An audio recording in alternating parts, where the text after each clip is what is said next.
নমস্কার বন্ধুরা, ফুড ক্যানভাসে আপনাদের সবাইকে স্বাগত জানিয়ে শুরু করছি আমার আজকের ভিডিওটি।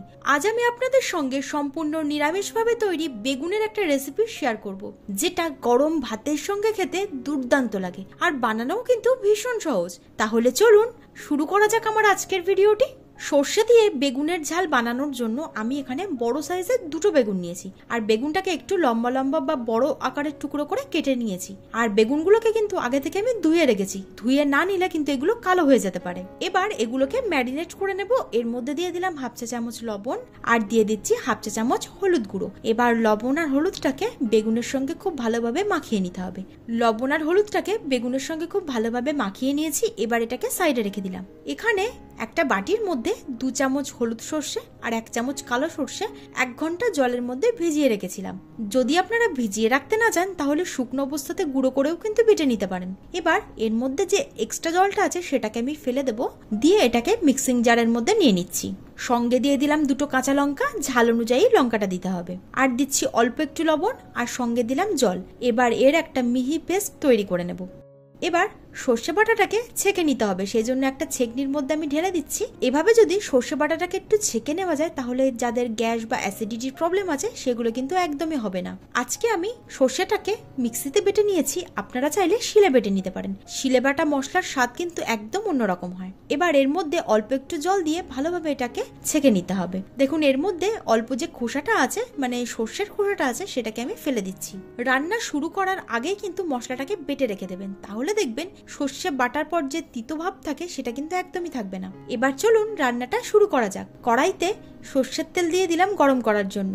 রান্নাটা অবশ্যই সর্ষের তেলে করবেন, তাহলে কিন্তু টেস্টটা ভালো আসবে। তেলটা গরম হয়ে যাওয়ার পর এক এক করে ম্যারিনেট করে রাখা বেগুনগুলো দিয়ে দিলাম। আর বেগুনগুলো দেওয়ার পর মাঝারি আঁচে রেখে এগুলোকে ভেজে নিতে হবে।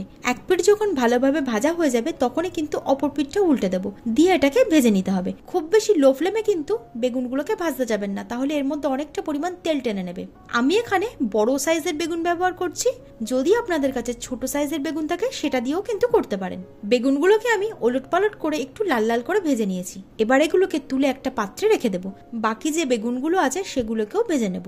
সমস্ত বেগুনগুলো ভেজে নেওয়ার পর কড়ার মধ্যে যে তেলটা ছিল সেটা আমি তুলে নিয়েছি আর 1 চামচ মতো তেল রেখে দিয়েছি। এর মধ্যে ফোড়নের জন্য দিলাম হাফ চা চামচ কালো জিরে আর একটা কাঁচা লঙ্কা। কাঁচা লঙ্কাটা যদি তেলের মধ্যে দেওয়া হয় তাহলে কিন্তু ফ্লেভারটা দুর্দান্ত আসে। এবার এটাকে হালকা করে একটু ভেজে নিতে হবে। তারপরে আমি ফ্লেমটাকে লোতে রেখে এর মধ্যে দিয়ে দেবো 1 চা চামচ হলুদ গুঁড়ো আর 1 চা চামচ কাশ্মীরি লাল লঙ্কার গুঁড়ো। এটা দিলাম কালারের জন্য। মশলাটা দেওয়ার সঙ্গে সঙ্গে কিন্তু অল্প অল্প করে জল দিয়ে মশলাটাকে কষিয়ে নিতে হবে, না হলে মশলাটা পুড়ে গিয়ে টেস্টটা একদমই খারাপ হয়ে যাবে। মশলাটাকে আমি খুব ভালোভাবে কষিয়ে নিয়েছি আর এর মধ্যে যে মশলার কাঁচা গন্ধটা ছিল সেটা কিন্তু একদমই নেই। এবার আমি এর মধ্যে সর্ষে বাটাটা দিয়ে দিলাম। সর্ষে বাটাটা দেওয়ার পর কষিয়ে নেওয়ার কোনো প্রয়োজন নেই।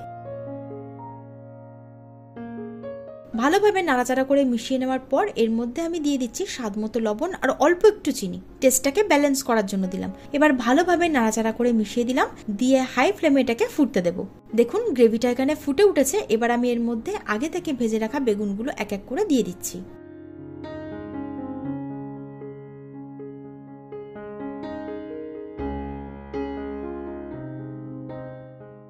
সমস্ত বেগুনগুলো দেওয়ার পর হালকা হাতে একটু নাড়াচাড়া করে দিলাম। এবার মাঝারি আছে 3 থেকে 4 মিনিটের জন্য রান্না করে নেব। বেগুনটা দেওয়ার পর কিন্তু খুব বেশিক্ষণ লাগে না এই রান্নাটা করতে। 3-4 মিনিট রান্নাটা করার পর আমি হালকা হাতে একটু নাড়াচাড়া করে দিলাম আর এর মধ্যে আমি দিয়ে দিচ্ছি 2টো চিড়ে রাখা কাঁচা লঙ্কা। এটা দিলে ফ্লেভারটা কিন্তু দুর্দান্ত আসবে। আর সঙ্গে দিয়ে দিচ্ছি 1 টেবিল চামচ কাঁচা সর্ষের তেল। আবারও এটাকে ভালোভাবে নাড়াচাড়া করে মিশিয়ে নিলাম। তারপর ঢাকনা চাপা দিয়ে 2 থেকে 3 মিনিটের জন্য লো ফ্লেমে রান্না করে নেব। 3 মিনিট পর ঢাকনাটা সরিয়ে নিয়ে উপর থেকে দিয়ে দিচ্ছি ধনেপাতা কুচি। এটা দিলে কিন্তু ফ্লেভারটা খুবই সুন্দর আসে, তাই হাতের কাছে যদি থাকে অবশ্যই দেবেন। আবারও এটাকে খুব ভালোভাবে নাড়াচাড়া করে মিশিয়ে নিলাম। তারপর ফ্লেমটাকে বন্ধ করে 2 থেকে 3 মিনিটের জন্য স্ট্যান্ডিং টাইমে রেখে দেব। আমাদের সর্ষে দিয়ে বেগুনের ঝাল কিন্তু একদম রেডি। এটাকে আপনারা গরম ভাতের সঙ্গে পরিবেশন করবেন, খেতে অসাধারণ হয়। আজকের রেসিপিটি আপনাদের যদি ভালো লেগে থাকে অবশ্যই একটা লাইক আর শেয়ার করতে ভুলবেন না। আজকের মতো এখানেই শেষ করছি। দেখা হচ্ছে নতুন একটা ভিডিওর সঙ্গে।